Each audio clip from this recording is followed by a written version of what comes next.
Alright guys, yung mapagpalang araw sa inyong lahat. Ito nga si ating representative Raul Manuel. Pinaimbestigahan na ng kabataan. Kaugnay ang paratang na ex-NPA rebels at lumalaban sa gobyerno.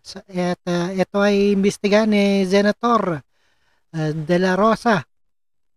Nais na imbestigahan ni Senator Ronald De La Rosa ang kabataan party list na si Raul Manuel. Ito ay matapos sabihan ng dating membro ng New People's Army sa pagdinig sa Senado na membro si Manuel ng Community Party of the Philippines at recruiter din umano siya ng New People's Army.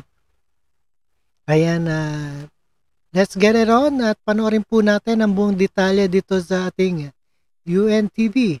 And don't forget to subscribe, Rob Trip. Thank you so much. Let's get it on. Let's go.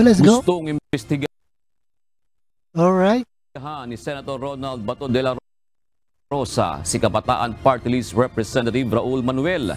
Ito'y matapos lumabas sa pagdinig sa Senado ang aligasyon mula sa ilang dating rebelde na miyembro umano ng Communist Party of the Philippines o CPP ang kongresista at recruiter din umano ng New People's Army. What does that make of Raul Manuel? He is a member of the Communist Party of the Philippines, but he is not a member of the New People's Army. Si Raul, hindi niya choice. Hindi niya choice mag-NPA. Pero, he's part the body na nagre-recruit for the NPA.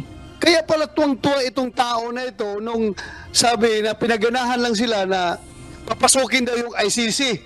Tingnan natin ngayon, ikaw ang imbestigahan ko. Ikaw ang imbestigahan ko. I will do all my parliamentary powers to pin you down. Ikaw pala talaga ay membro ng Communist Party of the Philippines, which is the partido of the New People's Army who is trying to destroy this government. Isusulong din anya ng senador na amyendahan ang party list system law para hindi na umano magamit ng mga miyembro ng mga rebeldeng grupo para makapasok sa Kongreso.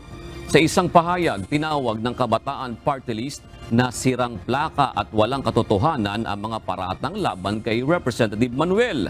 Hindi rin anila ito asal senador, kundi pag-aaksaya sa resources ng Senado at pag-abuso umano sa pondo ng taong bayan. Hindi rin anila investigasyon ang nais ni Senator De La Rosa, kundi witch hunt laban sa mga kabataan na nagbabantay sa mga programa ng gobyerno. Alright, yan. Iimbestigahan na si Representative Raul Manuel, isang CPP-NPA at nag-recruit ng mga kabataan. Imbis na kabataan ang ating pag-asa ng bayan. Alright, and thank you so much sa inyong lahat and peace out. Alright, thank you guys.